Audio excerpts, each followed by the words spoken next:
Now, it's been 25 years since we last saw Olaf. He's been living a peaceful life with his wife Gilfrey. He's getting old, and he thinks that before he goes, there are some things left in Skyrim that he has to do. So he's put them in a list. That list is the Cabbage list.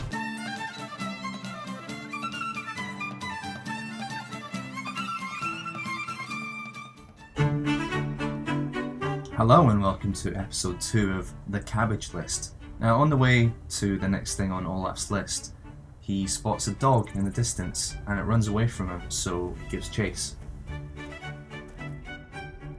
When he finally catches up with the thing, he appears at a shack, which the game says is called Miko's Shack, which is just slightly west of Waterfall.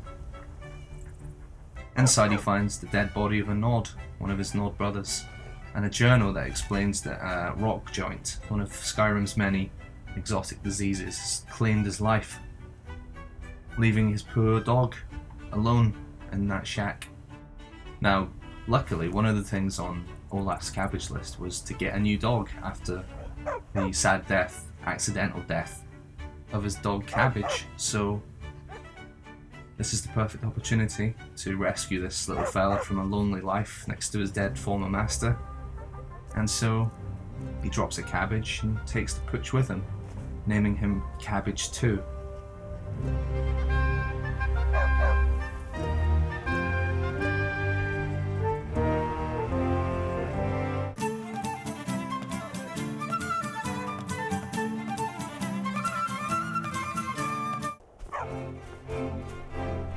Next on the Cabbage list is a place that Olaf has heard about whispered in taverns called Pilgrim's Trench. So he and Cabbage 2 head off to the far north of Skyrim, just down the coast from Windhelm. Now, legend has it that in Pilgrim's Trench there is the wreck of a ship, and legend also has it that on this wreck there is some treasure.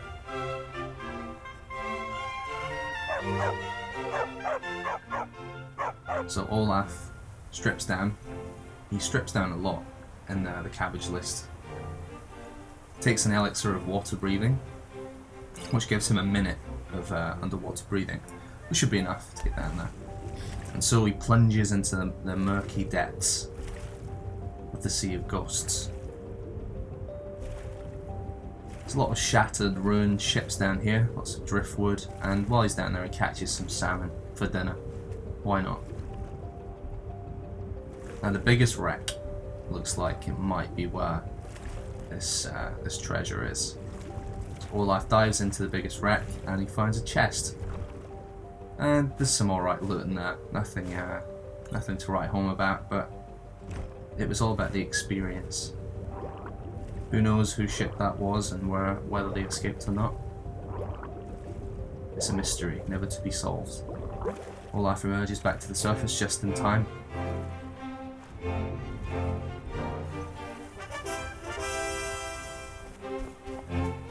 And of course leaves the customary Cabbage to say that he was here.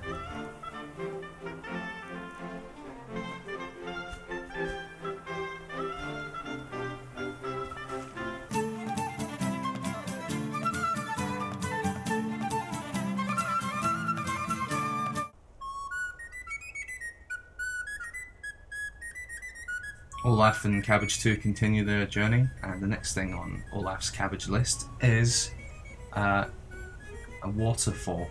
Now, apparently behind this waterfall, so he's heard, there is treasure. Before we can find out though, we've got a few mud crabs to deal with, but luckily Olaf's bow skills are such that they pose no threat whatsoever. And even Cabbage 2 proves his worth by charging in and killing a mud crab, although he did almost get shot with an arrow again. It would be pretty bad if we accidentally shot a dog in the first episode where we found them, but luckily we don't.